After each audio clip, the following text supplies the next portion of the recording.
Assalamualaikum warahmatullahi wabarakatuh. Waalaikumsalam Waalaikumsalam warahmatullahi warahmatullahi wabarakatuh.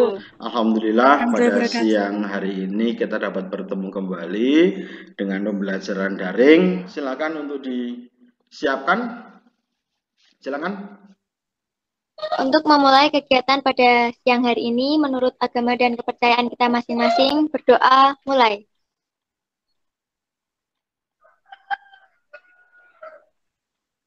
Berdoa selesai. Oke, terima kasih untuk Mbak Wandita. Semoga pada siang hari ini kita dapat diberi kelancaran kesehatan terhindar dari adanya pandemi corona. Nah, pada siang hari ini saya akan menampilkan beberapa materi khususnya pada pembelajaran kita yang mempunyai tujuan agar kita nanti mengetahui seperti apa sebenarnya proyek yang ada di lapangan secara real. Nah, dalam hal ini, dalam pembelajaran mengenai estimasi biaya konstruksi ini, saya menyampaikan khususnya pada pihak-pihak yang terkait di dalam proyek. Nah, beberapa tugas yang sudah kami tampilkan di LKPD, kalian nanti akan memaparkan hal-hal yang berkaitan dengan proyek. Tapi sebelumnya, saya akan tampilkan dulu untuk materinya. Saya akan share screen dulu. Nah, sudah terlihat ya? Sudah. Oke. Di situ Sudah. Pak Puji akan menjelaskan sedikit berkaitan dengan metode estimasi biaya konstruksi. Tetapi di situ materi yang paling utama adalah pihak-pihak yang terkait dalam estimasi biaya konstruksi. Seperti yang sudah kami tampilkan di dalam LKPD atau sudah kami sampaikan kepada kalian semuanya untuk LKPD atau lembar kerja peserta didik, di situ ada hal-hal yang harus kalian laksanakan, yaitu tugas ke proyek, di mana nanti kalian akan mencoba menampilkan papan informasi yang ada di proyek tersebut. Nah, pihak-pihak yang terkait dalam estimasi biaya adalah pihak yang terlibat atau terkait dalam proyek, adalah orang atau lembaga atau badan yang terkait dalam kegiatan proyek tersebut. Adapun pihaknya adalah satu, owner atau pemilik. Yang kedua, di situ adalah konsultan atau ahli yang bertanggung jawab untuk mewujudkan keinginan dari owner yang akan menjadi kenyataan. Nah, konsultan terdiri dari konsultan perencana, konsultan pengawas. Yang ketiga adalah kontraktor atau pemborong. Adalah pihak yang menerima tugas dari owner yang mewujudkan fisik bangunan di lapangan atau dalam artian sebagai pelaksana pembangunan proyek. Yang keempat adalah supplier atau pemasok. Lembaga atau individu yang selama proyek berlangsung berperan sebagai pemasok atau pemberi bahan atau alat bagi proyek. Contoh, ada pabrik batako, ada perusahaan pembuatan baja, ready-made, dan lain-lainnya. Yang kelima, badan memberi izin. Contoh di sini adalah DPU atau Dinas Pekerjaan Umum. Yang keenam, instansi yang terkait. Di sini ada instansi pemberi fasilitas sebelum dan sudah pernah dikerjakan. Contoh ada PDAM, PLN, dan lain sebagainya. Yang ketujuh, lembaga yang terkait. Lembaga yang terkait adalah lembaga keuangan yang baik memberi bantuan dan memberi pinjaman modal. Contohnya adalah bank. Ini BPD, saya ambil contoh BPD dan lain sebagainya. Nah, di sini keterkaitan antara konsultan dengan kontraktor adalah konsultan dan kontraktor bersama-sama dalam mewujudkan satu keinginan prinsipal dalam hal perencanaan yang dibuat konsultan dan mewujudkan fisiknya oleh kontraktor, yaitu dengan melaksanakan pekerjaan tersebut. Di samping saling koordinasi dan kerjasama dalam pelaksanaan maupun pengawasan, mereka juga mendapatkan haknya dari prinsipal yaitu honorarium sesuai dengan ketentuannya. Nah, itu sedikit materi yang berkaitan dengan pihak-pihak yang terkait dengan industri. Nah, di sini nanti kalian silahkan berpartisipasi untuk menyampaikan hal-hal yang terkait dengan industri. Intinya, kalian betul-betul memahami siapa saja yang terkait dengan adanya industri atau proyek tersebut. Mungkin dari materi ini ada yang bisa menyampaikan pendapatnya berkaitan dengan pihak-pihak yang terkait dengan proyek. Silakan. Oke, sebelumnya terima kasih kepada Pak Puji. Ya. Saya ingin izin share untuk menampilkan sekaligus memaparkan sedikit tentang papan informasi proyek. Ya. Baik, Ya. ini sudah Ya. tertampil? Sudah tertampil. Bagus sekali. Baik, ini pada kegiatan pembangunan talut lanjutan di RT 2 Dusun Deresan, Pak. Dengan volume waktu itu dikerjakan itu dengan panjang 100 meter, lebar 0,3 meter, dan tingginya 1 meter. Itu menghabiskan biaya kisaran 40 juta. Diperoleh dari sumber dana desa atau APBN, Pak. Dan dikerjakan itu pelaksananya adalah TPK Desa Mbringin, Pak. Seperti itu.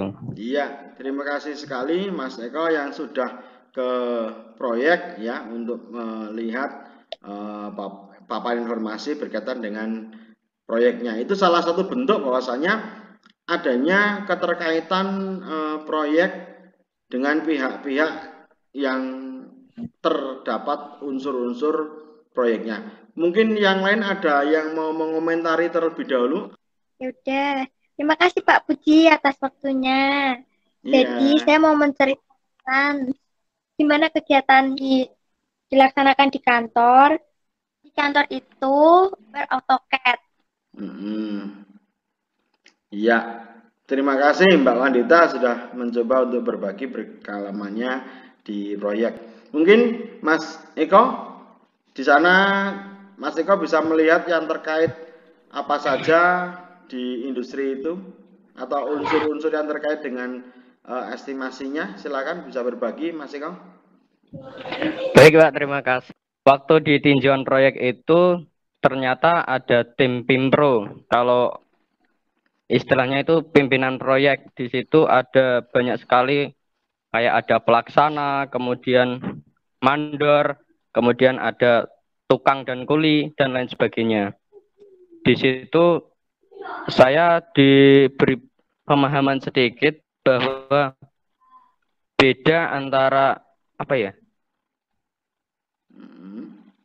Yang namanya kontraktor dengan pengembang itu ternyata ada sedikit perbedaan. Saya kira beda. Saya kira sama tapi ternyata beda. Iya, betul sekali. Pengalaman di lapangan ternyata membuktikan bahwasanya materi kita betul-betul diterapkan di lapangan, Mas ya. Iya, iya gitu Pak maksud saya. Iya. Mungkin ada yang lain? Oh, jadi dari beberapa pengalaman kalian juga setelah kalian melaksanakan di proyek ya, kalian betul-betul bisa memahami perbedaannya berkaitan dengan pengembang seperti apa, kontraktor seperti apa ya. Jadi memang mempunyai perbedaan setelah kalian betul-betul memahami atau langsung terjun ke lapangan. Nah, pada hal ini saya minta dari kalian mencoba untuk menyimpulkan tadi berkaitan dengan materi yang sudah saya sampaikan. Silakan. Izin menjawab Pak, tapi kalau salah nggak apa-apa ya. Monggo Mbak Cynthia. Kesimpulannya tentang estimasi biaya konstruksi dari materi yang tadi di-share, pihak yang terlibat atau terkait dalam proyek adalah orang, lembaga, dan lain sebagainya. Antara lain, owner atau pemilik, 2 konsultan terbagi menjadi 2 perencana dan pengawas, 3 kontraktor, 4 supplier, 5 badan pemberi izin, 6 instansi yang terkait, 7 lembaga yang terkait. Keterkaitan antara konsultan dengan kontraktor adalah konsultan dan kontraktor bersama dalam mewujudkan suatu keinginan. Terima kasih. Iya, terima kasih Mbak Cynthia. Walaupun materinya sudah dijelaskan tadi dan juga ada yang beberapa sudah berkomunikasi berkaitan dengan pengalaman-pengalaman kalian.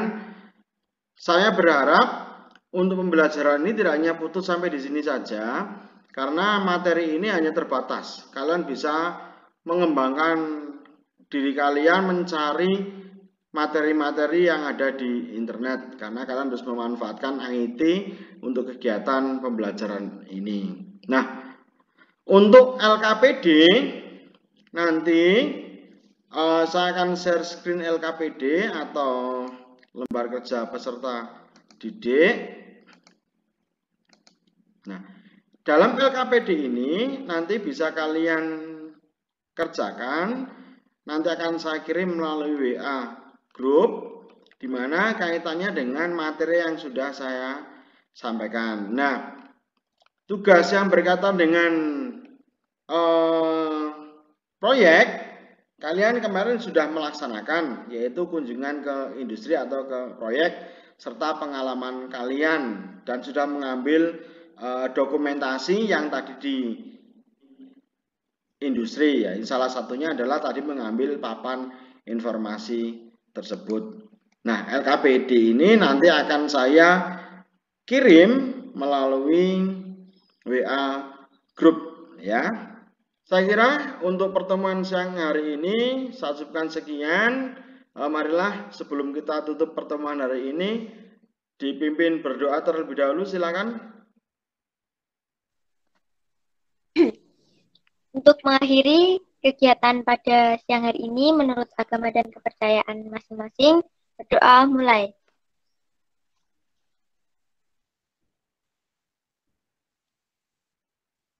Berdoa selesai. Semoga bermanfaat untuk kita semua. Terima kasih Mbak Wandita yang telah menutup untuk berdoanya.